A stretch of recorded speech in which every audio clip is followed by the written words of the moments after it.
নৈসর্গিক প্রাকৃতিক সৌন্দর্যের লীলাভূমি শ্রীমঙ্গল। শ্রীমঙ্গল বাংলাদেশের চায়ের রাজধানী হিসেবে সুপরিচিত। এটি বাংলাদেশের উত্তর পূর্ব প্রান্তে অবস্থিত একটি উপজেলা, যা সিলেট বিভাগের মৌলভীবাজার জেলায় অবস্থিত। পাহাড়ের ঢালে চা বাগানের অপরূপ দৃশ্য ছাড়াও শ্রীমঙ্গল এবং এর আশেপাশে রয়েছে লাওয়াছড়া জাতীয় উদ্যান, মাধবপুর লেক, দার্জিলিং টিলা, বাইক্কা বিল, লাল টিলা, বিখ্যাত চায়ের দোকান আদি নীলকণ্ঠ টি কেবিন ইত্যাদি। আজকের ভ্রমণ গল্পে আমি আপনাদের জানাবো শ্রীমঙ্গল কিভাবে যাবেন, কোথায় থাকবেন, খাবেন এবং কি কি ঘুরে দেখবেন। চলুন শুরু করা যাক। আমার যাত্রা শুরু হয় ঢাকার বিমানবন্দর রেলওয়ে স্টেশন থেকে। এ যাত্রায় আমি যাচ্ছি উপবন এক্সপ্রেসে শ্রীমঙ্গল রেলওয়ে স্টেশনের উদ্দেশ্যে, যার টিকিট মূল্য ছিল জনপ্রতি 275 টাকা। আপনারা চাইলে বাসে করেও শ্রীমঙ্গল আসতে পারেন। ফকিরাপুল, সায়দাবাদ সহ ঢাকার বিভিন্ন স্থান থেকে শ্রীমঙ্গলের বাস ছেড়ে যায়। নন এসি বাসে ভাড়া পড়বে 550 থেকে 600 টাকা এবং এসি বাসে ভাড়া পড়বে 700 থেকে 800 টাকা। আমাদের ট্রেন ঢাকার বিমানবন্দর রেলওয়ে স্টেশন থেকে শ্রীমঙ্গলের উদ্দেশ্যে ছেড়ে যায় রাত 11টায়। 4 ঘন্টা জার্নি শেষে আমরা শ্রীমঙ্গল পৌঁছাই রাত 3টায়। ভোর হওয়া পর্যন্ত আমরা শ্রীমঙ্গল রেলওয়ে স্টেশনের প্রথম শ্রেণীর বিশ্রামাগারে বিশ্রাম নেই। ভোর হলে আমরা চলে যাই শ্রীমঙ্গলের টি ভ্যালি রেস্টুরেন্টে সকালে নাস্তা করতে। শ্রীমঙ্গল ট্রিপে বেশিরভাগ সময় আমরা এখানেই খেয়েছিলাম। রেলওয়ে স্টেশনের আশপাশ থেকে বা শ্রীমঙ্গল শহর থেকে পর্যটন স্পটগুলো ঘুরে দেখার জন্য ব্যাটারি চালিত অটোরিকশা, সিএনজি, ছাদ খোলা জিপ রিজার্ভ করতে পারবেন। আমি মনে করি শ্রীমঙ্গলে ঘোরার জন্য বেস্ট হলো ছাদ খোলা জিপ। শ্রীমঙ্গলে থাকার জন্য আপনারা বেশ কিছু রিসোর্ট পেয়ে যাবেন।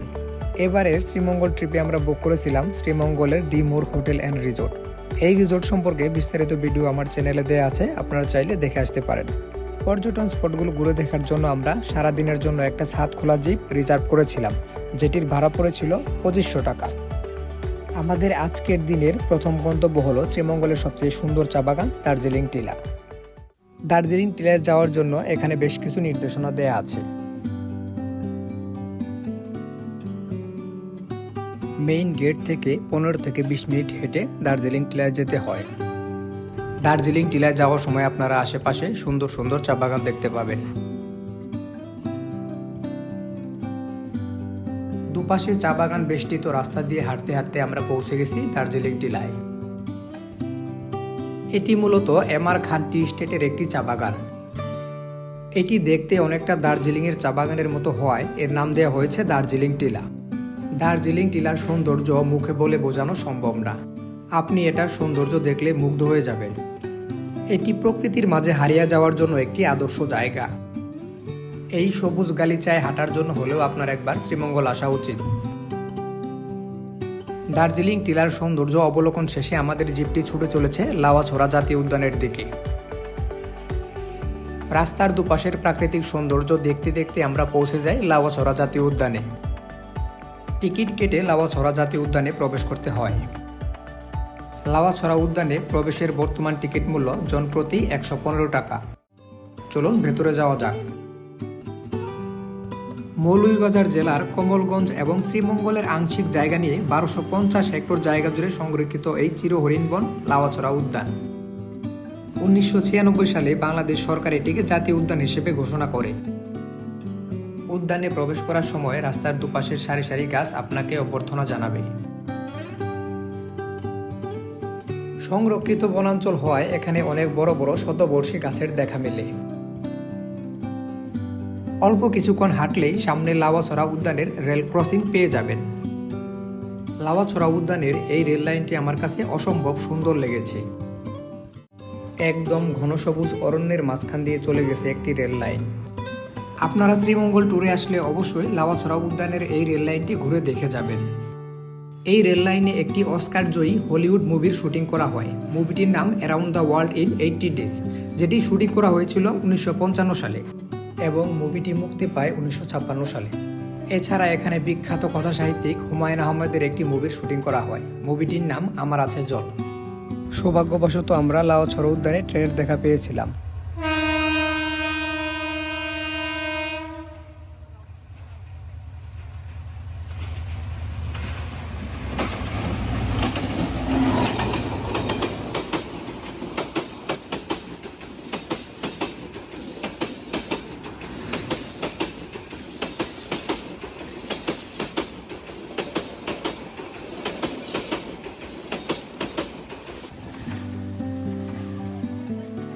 এছাড়া লাওয়াছড়া উদ্যানের গহীনে রয়েছে খাসিয়াপঞ্জি।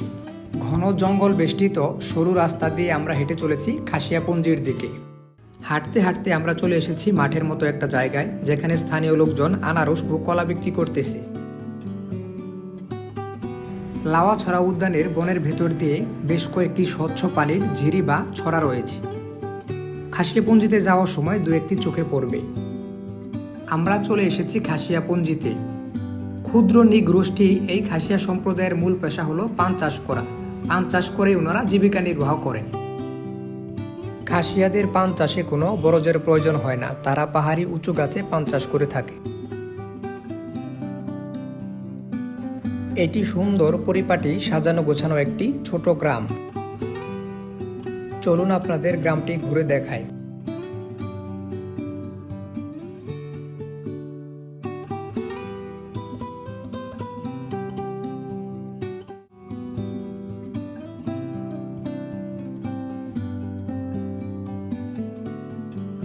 প্রতিটা বাড়ির সামনে বিভিন্ন রকমের ফুল গাছ দিয়ে সাজানো, যেটা আমার কাছে সবথেকে বেশি ভালো লেগেছে। এছাড়া এখানে একটি ছোট্ট দোকানও রয়েছে। এটা খাসিয়াদের প্রার্থনার স্থান। এখানে এসে একটি ছোট্ট কুকুর মহাশয়ের সাথে দেখা হয়ে যায়। উনি অনেক ক্ষুধার্ত ছিল। আমি ওনার ক্ষুধা নিবারণের ক্ষুদ্র প্রচেষ্টা করেছিলাম।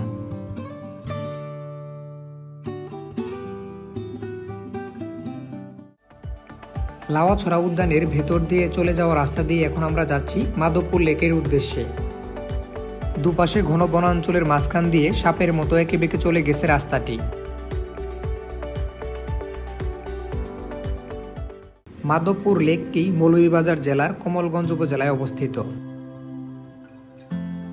1965 সালে কৃত্রিমভাবে চা বাগানে পানি সেচ দেওয়ার জন্য তৈরি করা হয়েছিল এই লেক। লেকটির আয়তন হচ্ছে 50 একর এবং দৈর্ঘ্য প্রায় 3.5 কিলোমিটার। লেকের পাড় দিয়ে আপনি পায়ে হাঁটার একটি রাস্তা পেয়ে যাবেন। এই রাস্তা দিয়ে আপনি হেঁটে হেঁটে পুরো লেকটি এক্সপ্লোর করতে পারবেন। এখানকার হ্রদের পানিতে রয়েছে নীলপদ্ম আর বেগুনি শাপলা, যেটি মাধবপুর লেকের সৌন্দর্যকে আরও বেশি আকর্ষণীয় করেছে। চা বাগান বেষ্টিত উঁচু নিচু টিলার মাঝখানে এই লেকটির অবস্থান। টিলার উপর থেকে এই লেকটির সৌন্দর্য সবচেয়ে ভালোভাবে উপভোগ করা যায়। আমাদের এখনকার গন্তব্য হলো বাইক্কা বিল। এই বাইক্কা বিলটি শ্রীমঙ্গল শহর থেকে 17 কিলোমিটার দূরে অবস্থিত। রাস্তার দুই পাশে পানি আর মাঝখান দিয়ে চলে গেছে বাইক্কা বিলে যাওয়ার রাস্তা। দেখতে দেখতে আমরা পৌঁছে গেছি বাইক্কা বিলে। 2003 সালের 1 জুলাই বাইক্কা বিলকে মৎস্য অভয়াশ্রম হিসেবে সংরক্ষণের সিদ্ধান্ত নেওয়া হয়। এরপর পরই বাইক্কা বিলকে ঘিরে একটি ছোট পর্যটন কেন্দ্র গড়ে ওঠে। এই বিল শুধু মাছের জন্যই নয়, পাখি এবং অন্য প্রাণীদের জন্য একটি নিরাপদ আবাসস্থল। বাইক্কা বিলের সৌন্দর্য শীতকালে বেশি ফুটে ওঠে। শীতের সময় বাইক্কা বিল হাজার হাজার অতিথি পাখিদের পদচারণায় মুখরিত হয়ে ওঠে। শীতে পানি কম থাকায় পায়ে হেঁটেই ওয়াচ টাওয়ারে যাওয়া যায়। আমরা এখন যাচ্ছি ওয়াচ টাওয়ারের দিকে। ওয়াচ টাওয়ারে যাওয়ার পথে এরকম একটি বনের দেখা পেয়ে যাবেন, যেটি দেখতে অনেকটা রাতারগুল ফরেস্ট বা ম্যানগ্রোভ ফরেস্টের মতো লাগে। প্রতি শীতে বিলের সৌন্দর্যে মুগ্ধ হতে দূর দূরান্ত থেকে দেশি বিদেশি পর্যটকরা এখানে ভিড় জমায়। আমরা পৌঁছে গেছি ওয়াচ টাওয়ারে। চলুন উপরে যাওয়া যাক।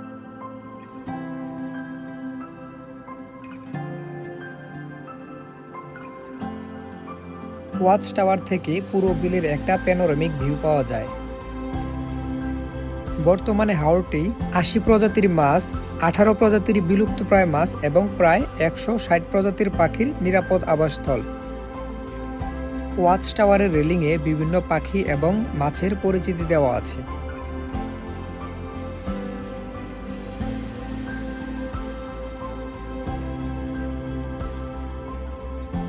দিনের শেষ ভাগের সময়টুকু আমরা বাইক্কা বিলে কাটিয়ে সন্ধ্যায় আড্ডা জমাই শ্রীমঙ্গলের বিখ্যাত চায়ের দোকান আদিনীলকণ্ঠ টি কেবিনে। এখানে আপনি বিভিন্ন রকমের চা পেয়ে যাবেন। আমরা শ্রীমঙ্গলের বিখ্যাত 7 রঙের চা ট্রাই করেছিলাম। এছাড়া এই চায়ের দোকানের আশেপাশে কেনাকাটা করার জন্য বেশ কিছু দোকান পেয়ে যাবেন। আজকে এ পর্যন্তই। দেখা হচ্ছে পরবর্তী ভিডিওতে।